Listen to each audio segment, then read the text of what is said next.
تھے، بھائی بھی تھے، مولانا عبد الکریم لا الہ الا اللہ صلی اللہ علیہ وسلم، مولانا قائم الدین صاحب علی پور جتوئی کے علاقے میں بہت بڑے مجاہد خطیب تھے، حق کہنے میں ماشاء اللہ معروف تھے، مشہور تھے، یہ مہینے میں فوت ہوئے تھے، دعا کریں اللہ ان کی مغفرت فرمائے۔ الحمدللہ ان کی اولاد میں بھی اللہ کا شکر ہے کہ پڑھے لکھے لوگ ہیں، اور اپنے والد کی جگہ کو انہوں نے بڑے بہتر طریقے سے آباد کیا ہے، جیسے کہ آیا عباسی میں مدرسہ بھی بنایا، مسجد بھی بنائی، مدرسۃ البنات بھی بنا، تو ان کا وہ مشن جو ہے وہ آج تک اللہ کے شکر سے جاری و ساری ہے۔ یہ اللہ کی بڑی نعمت ہوتی ہے کہ اولاد میں پھر کوئی اچھا پیدا ہو جائے تاکہ اپنے والدین کے مشن کو جاری رکھ سکے۔ تو اس لیے اللہ تبارک و تعالی ان کی مغفرت فرمائے، اور جتنے علماء فوت ہو گئے ہیں اللہ سب کی مغفرت فرمائے، اور جو زندہ ہیں اللہ ان کو صحت عطا فرمائے۔ اسی طرح میرے دوست ہیں قاری طیب صاحب ہانگ کانگ سے، آج ہی ان کا فون آیا تھا، ان بیچاروں کو پھر پہلے بھی تکلیف ہوئی تھی دل کی، اب پھر تکلیف ہو گئی، اللہ ان کو شفاء کاملہ اور صحت عاجلہ عطا فرمائے۔ اللہ تبارک و تعالیٰ کے آگے کوئی مشکل نہیں ہے۔ اصل میں مشکلات یہ ہیں آج کل کہ ایک تو خوراک صحیح نہیں رہی، اور دوسرا یہ ہے کہ دنیا کے ہموم اور غموم اور حزن یہ بندے کو ختم کر دیتا ہے۔ ٹینشن میں مبتلا ہو گیا، بلڈ پریشر شوٹ کر گیا، غذا صحیح نہ ملی، کولیسٹرول بڑھ گیا، تو یہ سارے مشکلات ہیں۔ بہرحال اللہ کے سوا کوئی شفا نہیں دے سکتا۔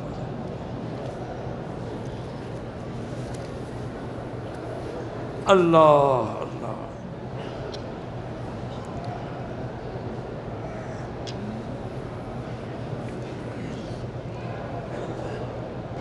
ہمارے وہ ساتھی ہے نا سعید، جو بیچارہ ہمیشہ بڑا 20 سال سے خادم ہے، اسی نے ابتدا کی ہمارے تقریروں کو ریکارڈ کرنے کی اور پوری دنیا میں پھیلانے کی، بیمار اللہ شفا عطا فرمائے۔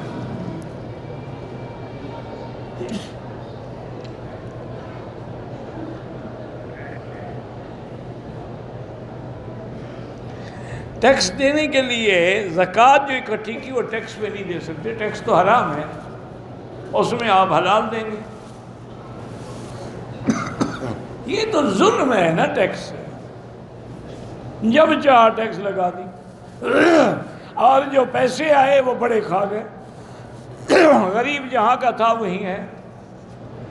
حالانکہ صرف اللہ کے نظام پہ، میں اللہ کے حرم میں بیٹھ کے، میں ایک چھوٹا آدمی ہوں، طالب علم ہوں، لیکن میں چیلنج کرتا ہوں ان سربراہان کو اور باعث اقتدار لوگوں کو کہ تمام دنیا کے ٹیکس ختم کر دو، اللہ کے نظام پہ آ جاؤ کہ صرف زکوٰۃ وصول کرو، تو تمہیں اس سے پیسے بھی زیادہ ملیں گے اور غریبوں کو بھی زیادہ فائدہ ہوگا اور پھر برکت بھی ہوگی۔ آپ حساب لگا لیں۔ یہ دیکھیں نا جی، ہمارے ملک میں جتنے مدارس چل رہے ہیں یہ مسلمانوں کی زکوٰۃ سے ہی چل رہے ہیں نا،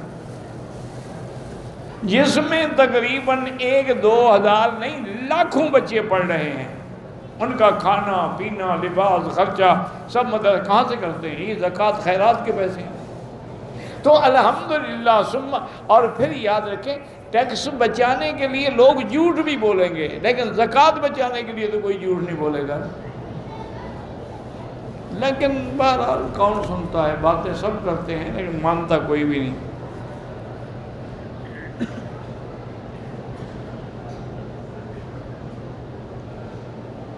ہمارے یہاں ایک بزرگ ہیں، وہ کہتے ہیں اختلافات کا اور پتہ نہیں کیا فتنوں کا ذکر نہ کرو۔ بھائی فتنوں کے لیے تو امام بخاری نے کتاب الفتن باب باندھا ہے جی، حضور پاک نے فتنوں کے بارے میں کتنی حدیثیں بیان فرمائی ہیں، تاکہ اس لیے بیان کی جاتی ہیں کہ ان سے بچو، یہ نہیں کہ تم ان میں مبتلا ہو جاؤ۔ میں نے اپنے بیٹے کا نام محمد رکھا ہے، مولوی کہتے ہیں کہ یہ نام نہیں رکھنا چاہیے، بالکل غلط کہہ رہے ہیں، اس سے اچھا نام دنیا میں کوئی ہے؟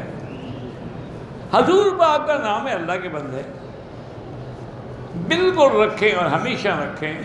بلکہ آپ حیران ہوں گے کہ یورپ میں اور امریکہ میں اور یہ جتنے غیر مسلم ملک ہیں نا، اسٹیٹس ہیں، انہوں نے ایک سروے کیا ہے کہ بھئی 1 سال میں جو بچے پیدا ہوتے ہیں ان میں کتنے لوگ ہیں جن کے نام عیسائیوں والے رکھے جاتے ہیں یا اسلام والے؟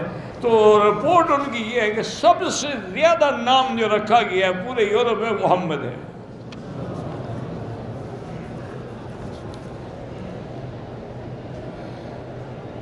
شریعت میں ہمیں کن کن عورتوں سے پردے کا حکم ہے؟ غیر محرم جتنے بھی ہیں جن سے تمہارا نکاح ہو سکتا ہے اس سے پردہ کرو، وہ غیر محرم ہے۔ بس ماں بیٹی بہن ان سے نہ کرو، باقی سب سے پردہ ہے۔ میں نے طواف کے بعد 2 رکعت واجب طواف پڑھے، لیکن نفل کی نیت کی، کوئی نہیں کی تو طواف کے لیے نا، تو ہو گئے انشاءاللہ۔ لفظ کہنے سے فرق نہیں پڑتا، یعنی شریعت کے مسئلے میں وہ واجب ہے، نفل نہیں ہے، لیکن کسی نے نفل کہہ دیا، کسی نے 2 رکعت طواف کہہ دیا، کام ہو گیا۔ میں پاکستان سے آیا، احرام باندھا، لیکن وضو کرنے کے لیے گیا تو اوپر کی چادر اتار کے رکھ دی، کوئی بات۔ یہ پتہ نہیں لوگوں کے دماغ میں کیا ہے کہ ہمارا عمرہ جو ہے وہ چادر میں باندھا ہوا ہوتا ہے، ہم جب چادر کھولیں گے تو عمرہ تو بھاگ جائے گا، ہم کیا کریں گے؟ اللہ کے بندے، عجیب عقل کی بات ہے۔ چادر چلو گر جائے، پھٹ جائے، پلید ہو جائے، ناپاک ہو جائے، ایک ہی چادر میں پھرتے رہو تب بھی ٹھیک ہے، کیا فرق پڑتا ہے؟ کہتے کہ جی یہاں جو ہوٹلوں میں مرغی وغیرہ ذبح ہوتی، دیکھو میرا بھائی ایک موٹی بات یاد رکھو، جو اس ملک سے ہے یا اسلامی ملک سے آئی ہے وہ تو 100% حلال ہے، لیکن جو کافروں کے ملک سے آتی ہے ان کا کیا اعتبار ہے؟ اس سے بچنے کی کوشش کریں۔ اگر واش روم میں ٹیشو پیپر نہ ہو تو پانی سے استنجا کریں۔ ٹیشو پیپر تو احتیاط ہے نا کہ ڈیلے استعمال کرو، ٹیشو پیپر استعمال کرو، پھر پانی استعمال کرو، لیکن اگر نہ ہو تو پھر کیا کریں؟ اگر یہاں ڈیلے استعمال کرو سارے حمام ہی بند ہو جائیں گے، اسی لیے بہرحال پانی سے استنجا کر سکتے ہیں۔ پاکستان سے آئے ہیں، عمرہ کر لیا ہے، مدینہ پاک روانگی ہے، مکے آنے سے پہلے اگر عورت کو ایام آ جائیں اور عمرے کی نیت بھی نہیں کی، اب مدینے سے مکہ آتے ہیں، پاک نہیں ہوتی تو واپس جا سکتی ہو، نیت ہی نہ کرے، نیت کرے گی تو پھر اس کو بیٹھنا پڑے گا عمرہ پورا کرنے کے لیے۔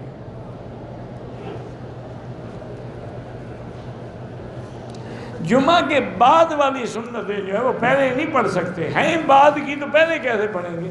پہلے والی تو بعد میں پڑھ سکتے ہیں، لیکن بعد والی پہلے نہیں پڑھ سکتے ہیں کہ ابھی تم فجر کی نماز پڑھ لو پھر چلو شاید نیند نہ کھلے۔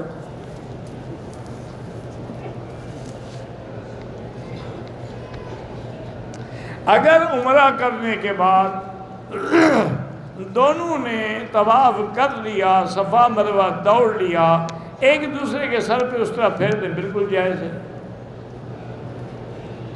صلح حدیبیہ والے مقام پہ جو مسجد ہے وہاں سے بھی احرام باندھ سکتے ہیں، جو کہ حد حرم سے باہر ہے، وہ بھی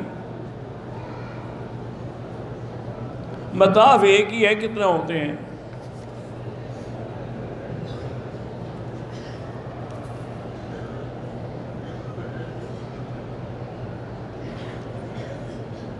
کون سی حلال چیز ہے؟ جیسے اپنا گو ہے، حلال تو ہے لیکن حضور نے نہیں کھائی، اور میں اس کو مکروہ سمجھتا ہوں، میری طبیعت اس سے کراہت کرتی ہے۔ عربی میں اس کو ذب کہتے ہیں، حالانکہ وہ حلال ہے۔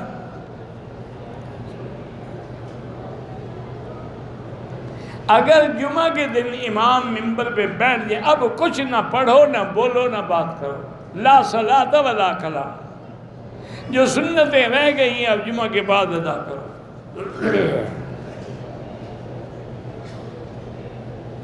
میرا بچہ 9 مہینے کا تھا،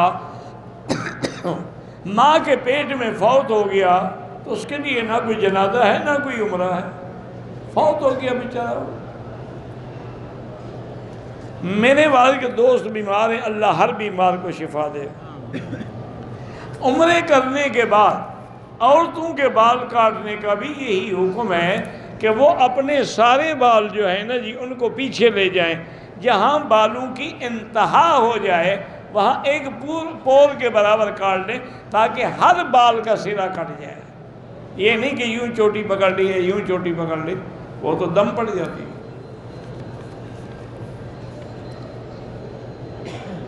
یہاں پر نماز عصر جو ہے وہ مصر اول میں ہوتی ہے۔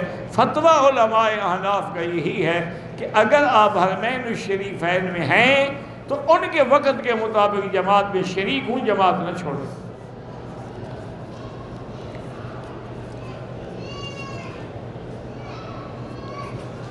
کعبۃ اللہ کی طرف منہ کر کے آدمی کو یعنی اپنے بول و براز نہیں کرنا چاہیے، لیکن اگر جنگل میں ہو، اگر مکان میں حمام بنے ہوئے تو اس کا کوئی فرق نہیں پڑتا ہے۔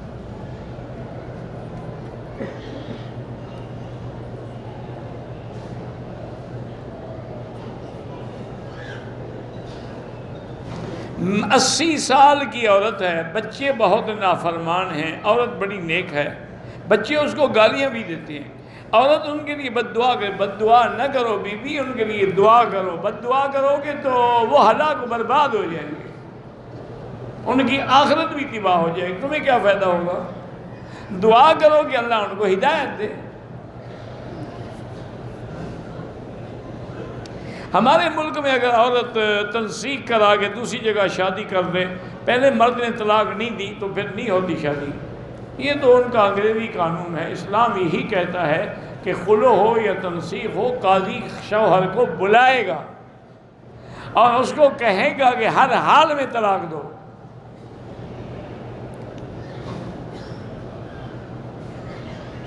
ہمارے کہتے ہیں جی علاقے میں اولیاء کرام سے منت مانتے ہیں، وہ تو شرک ہے۔ اللہ کے سوا کسی غیر کی منت ماننا شرک ہے۔ منت صرف اللہ کے نام پہ ہوتی ہے۔ انی نذرت لک ما فی بطنی محررا، جیسے بی بی مریم کی والدہ نے منت مانی تھی، اللہ کے لیے۔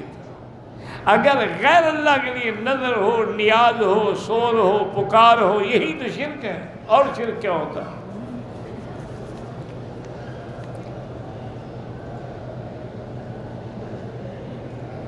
مسجد نبوی میں جمعہ کے دن موت مانگنا جائز ہے؟ جائز ہے کہ اللہ ہمیں مدینے کی موت نصیب فرما۔ حضرت عمر مانگتے تھے اللہم ارزقنی موت الشہادت فی سبیلک واجعل موتی فی بلد رسولک، یا اللہ میری موت مدینے میں آئے اور مجھے شہادت کی موت ملے۔ صحابہ کہتے ہیں ہم حیران ہوتے تھے کہ شہید تو حضرت عمر تب ہوں گے نا کہ کوئی کافر آ کے مارے آپ کو، تو آپ کے دور میں تو الحمدللہ 40 لاکھ مربع میل پہ اسلام پھیل گیا، اب کس کی جرت ہے کہ مدینے میں آ کے حضرت عمر پہ حملہ کرے؟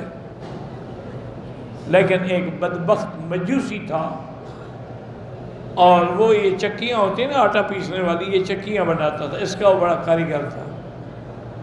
ایک دفعہ حضرت عمر کی خدمت میں آیا کہ میرا جو مالک ہے وہ مجھ سے مہینے کے پیسے جو لیتا ہے نا وہ بہت زیادہ ہے۔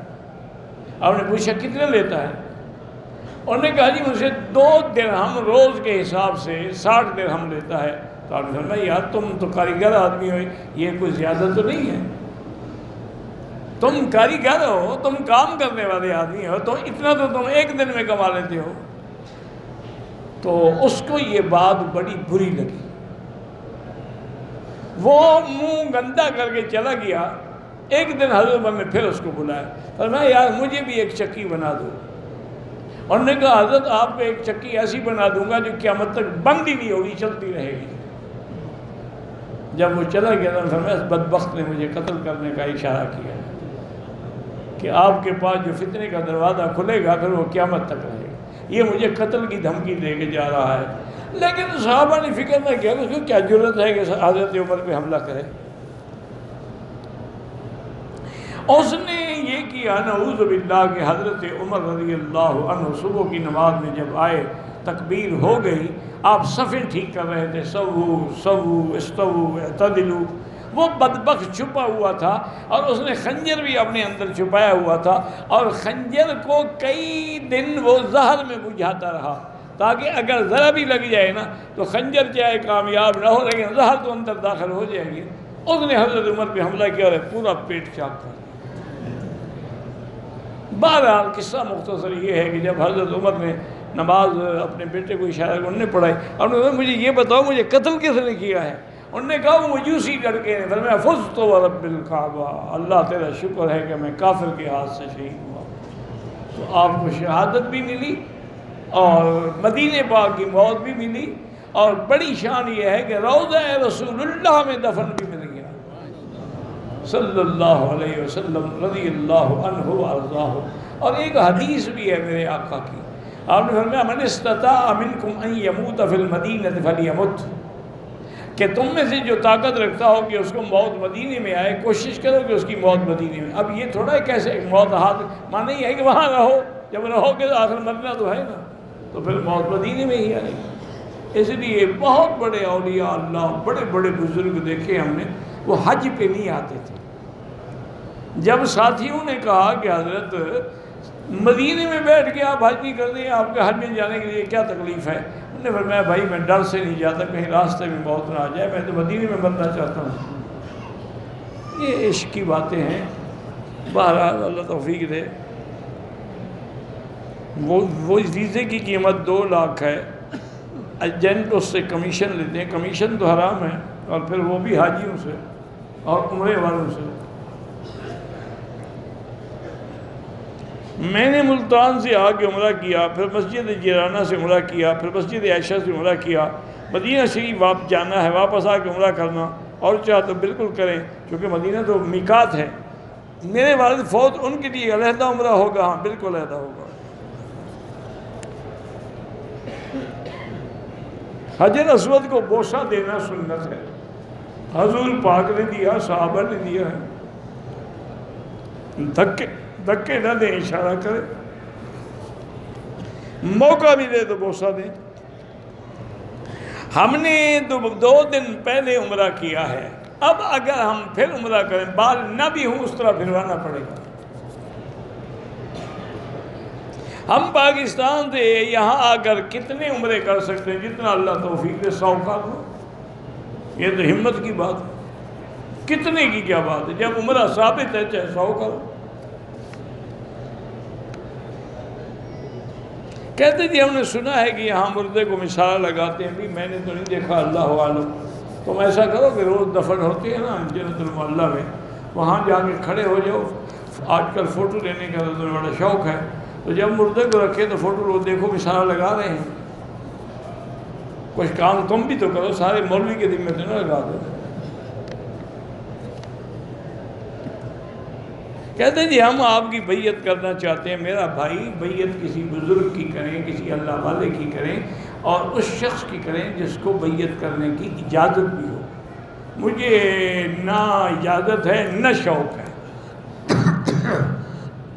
نہ میں اپنے آپ کو اس قابل سمجھتا ہوں۔ ضرور کریں بیعت، لیکن اللہ والوں کی جو متبع سنت محمد مصطفیٰ۔ میری اپنا شادی کو 1 سال ہو گیا، مجھے بیٹی کا بہت شوق ہے، ٹھیک ہے جو اللہ چاہے گا دے دے گا، تمہارے ہاتھ میں تو نہیں ہے، یہ تو اللہ کا معاملہ ہے کہ یہب لمن یشاء اناثا ویہب لمن یشاء الذکور۔ مدینہ منورہ میں زیر نابال صاف کیا تو کٹ لگ گیا، مگر خون بند ہو گیا، پھر ہم بات ٹھیک ہے کوئی بات نہیں، کٹ لگ جائے تو کیا ہو گیا، خون بھی بند ہو گیا۔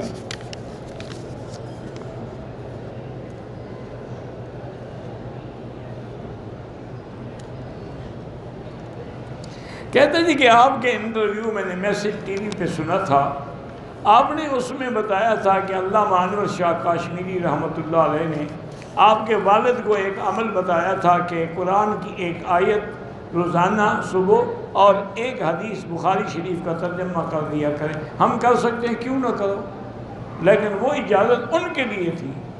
اس وقت بھی علماء نے کہا کہ حضرت ہمیں اجازت، فرمایا کہ نہیں صرف اس کو ہے۔ ویسے حدیث قرآن ہے، پڑھتے رہو۔ 2007 سال ہو گئے، روزگار کا کوئی سلسلہ نہیں بنتا، بہرحال استغفار زیادہ پڑھو، استغفر اللہ الذی لا الہ الا هو الحی القیوم واتوب الیہ۔ سفید داڑھی کو رنگ کرنا جائز ہے لیکن کالا نہ کریں۔ اپنی بیٹی کا رشتہ آپ نے بتائی اس شرط پہ کہ ہماری بیٹی شادی کے بعد مدرسے میں پڑھائے گی کیونکہ حافظہ ہے، بہرحال اچھی بات ہے، یہ شرط ہے، یہ اچھی شرط ہے، یہ کوئی بری شرط نہیں ہے، اگر انہوں نے مانا تھا تو ان کو بھی عمل کرنا چاہیے۔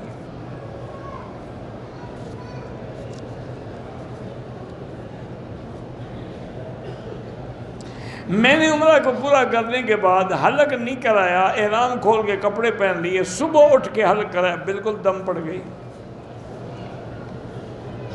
عمرے والا مکے سے طائف چلا گیا، طائف سے واپسی پہ عمرہ نہیں کیا، بالکل دم پڑ گئی، چونکہ وہ میقات ہے، واپس جا کے عمرہ کرو ورنہ دم دینی ہوگی۔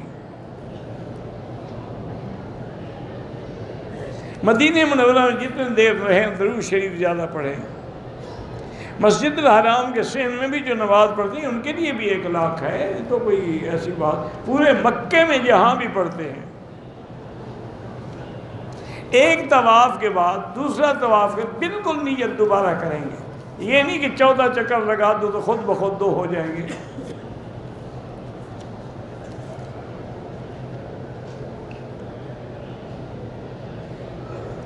ایک شخص نے اپنی بیوی کو 1 طلاق دی، پھر اس نے ازدواجی تعلقات اس سے دوبارہ شروع کر لیے، نکاح نہیں کیا، نکاح کی ضرورت ہی نہیں، 1 طلاق رجعی ہوتی ہے، اس نے رجوع کر لیا، ٹھیک ہو گیا۔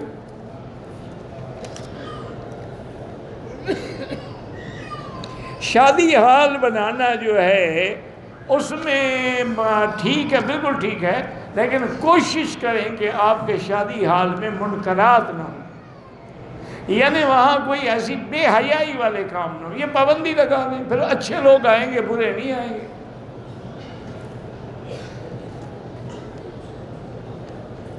جو آدمی حضرت علی کو حاضر ناظر سمجھے، حضرت علی سے مدد بھی مانگے، پیر فقیروں کو بھی عالم الغیب سمجھے، بالکل کافر ہے، اس کا جنازہ بھی نہ پڑھے۔ ہاں اگر توبہ کر لے، کلمہ پڑھ کے مر جائے پھر پڑھ سکتے۔ عمرے کے بعد بال پورے نہیں کاٹے، جتنے میں جا کے کاٹے، بہرحال کاٹے تو ہیں نا آپ نے، اس لیے دم تو نہیں پڑے گا، لیکن آئندہ کبھی ایسی غلطی نہ کرے۔ عمرے کے سارے احکام مکے میں ہوتے ہیں، طواف بھی، صفا بھی اور حلق بھی، یہ نہیں کہ حلق جدے میں کراؤ۔ دم کا گوشت خود نہیں کھا سکتے، غریبوں کو دو۔ سجدہ شاہ سلام سے پہلے بھی جائز ہے، بعد میں بھی جائز ہے۔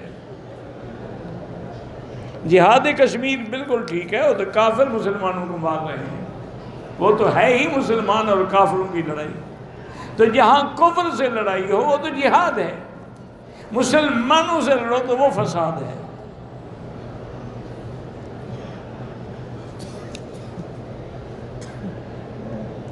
استخارہ کرنے کے بعد جواب کی کوئی ضرورت نہیں ہوتی، اور نہ یہ ضروری ہوتا ہے کہ ہم خواب دیکھیں، استخارہ کر کے معاملہ اللہ پہ چھوڑ دیں، جو خیر ہوگا اسی کے راستے بنتے جائیں گے، اور اگر خیر نہیں ہوگا تو خود بخود رکاوٹ پیدا ہو جائے گی۔ اگر خواب نظر آ جائے اچھی بات ہے، اسباب کے بغیر تو کوئی کام ہوتا ہی نہیں۔ حضرت ذوالقرنین کے بارے میں نہیں ہے کہ ثم اتبع سببا اتبع سببا فاتبع سببا،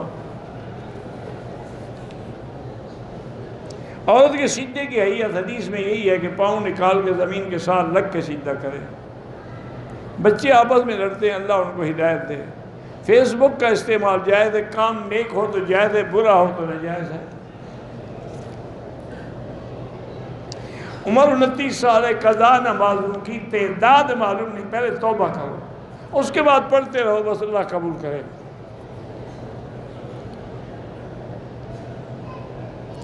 میرا بیٹا جو ہے 15 سال کا ہے، آپ کے درس بڑے شوق سے سنتا ہے، عمرے کے لیے آئے ہیں، میں اللہ کی رضا کے لیے آپ کی تربیت اور خدمت میں دینا چاہتا ہوں۔ میری بیٹی آپ کا جذبہ بڑا اچھا ہے، لیکن اس کو وہیں پڑھائیں کسی اچھے مدرسے میں، میرے پاس تو قانون رہ بھی نہیں سکتا، تو میں کیا پڑھاؤں گا، کیا تربیت کروں گا۔ ان کو آپ جس ملک میں ہیں، جس شہر میں ہیں، آج کل بڑے اچھے اچھے مدرسے ہیں، ان مدارس میں اس کو تعلیم دو، انشاءاللہ اللہ پاک آپ کے جذبے کو اور اس کی محبت کو قبول فرمائیں۔ ہم آئے تھے، بزرگ بھی ہمارے، گھر آ کے آرام کھول دیا کہ میں تھک گیا ہوں، کھول دیا، دم پڑ گئی، دوبارہ عمرہ بھی کراؤ، دم بھی ادا کرے، انشاءاللہ پھر نہیں تھکے گا۔ جب 400 ریال کا ٹیکہ لگے گا نا، مجا لیں گے پھر تھکے، بھاگ بھاگ کے عمرہ کرے گا۔ طواف کر لیا، صفا کر لی، سر نہیں مڑایا، ہوٹل چلا گیا۔ ہوٹل میں ایک آدمی نے تھوڑے سے بال کینچی سے کاٹ دیے، سنت پوری نہیں ہوئی، دم پڑ گئی، بال بھی پورے کٹاؤ، دم بھی ادا کرو۔ ایک عمرہ کر لیا ہے، دوسرا آپ کی مرضی ہے، طائف سے کریں، جیلانہ سے کریں، مسجد عائشہ سے کریں۔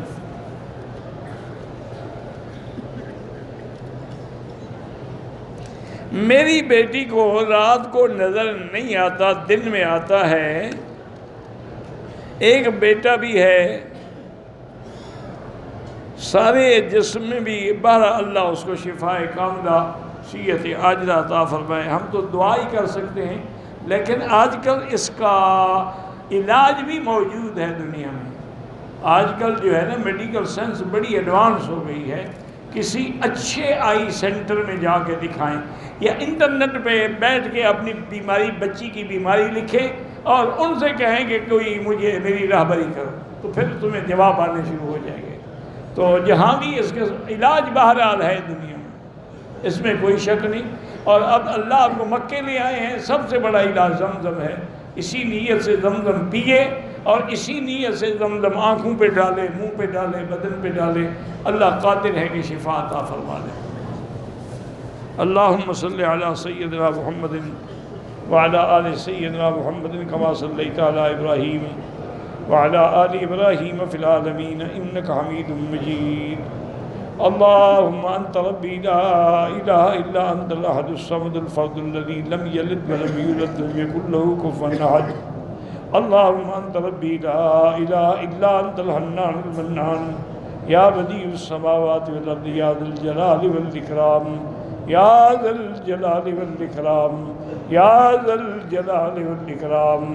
اللہم یسر امورنا و امور اولادنا و بناتنا و اخواننا و اخواتنا و امور المسلمین برحمتک یا ارحم الراحمین یا اکرم الاکرمین یا ارحم الراحمین۔ یا اللہ بیماروں کو شفا عطا فرما، یا اللہ بیماروں کو شفا عطا فرما، یا اللہ قاری طیب صاحب کو شفا عطا فرما۔ مولانا عبد القادر صاحب جموں کشمیر کے ہیں، بہت بڑے عالم ہیں، مدرسہ ہے، اللہ ان کی بیماری ہے شفا عطا فرما۔ یا اللہ ہر بیمار کو شفا عطا فرما، یا ارحم الراحمین۔ ہمیں مانگنا بھی نہیں آتا، بغیر مانگے عطا فرما۔ یا اللہ تمام آنے والوں کا عمرہ زیارت منظور فرما۔ یا اللہ تمام آنے والوں کو حرمین الشریفین کے ثمرات و برکات نصیب فرما۔ یا الہ العالمین پوری دنیا میں جہاں مساجد ہیں، مدارس ہیں، دین کے ادارے ہیں، یا اللہ ان کی حفاظت فرما، دین والوں کی حفاظت فرما۔ یا اللہ مسلمان فلسطین میں ہیں، کشمیر میں ہیں، حلب میں ہیں، روہنگیا میں ہیں، شام میں ہیں، عرب میں ہیں، عجم میں ہیں، افغان میں ہیں، ان کی جان مال آبرو عزت کی حفاظت فرما۔ یا اللہ بے حیاؤں کو حیا عطا فرما، بے دینوں کو دین عطا فرما، بے اولادوں کو اولاد عطا فرما، جن کے گھروں میں بچیاں ہیں ان کے رشتے آسان فرما۔ یا اللہ بے روزگاروں کو روزگار عطا فرما، قرض داروں کے قرض عطا فرما۔ ربنا لا تزغ قلوبنا بعد إذ هديتنا وهب لنا من لدنك رحمة إنك أنت الوهاب۔ ربنا اغفر لنا ولإخواننا الذين سبقونا بالإيمان ولا تجعل في قلوبنا غلا للذين آمنوا ربنا إنك رؤوف رحيم۔ ربنا آتنا في الدنيا حسنة وفي الآخرة حسنة وقنا عذاب النار۔ وصلی اللہ تعالیٰ علی خیر خلقہ سیدنا محمد وعلی آلہ وصحبہ اجمعین۔ اللہم صلی علی سیدنا محمد وعلی آل سیدنا محمد وبارک وسلم علیہ۔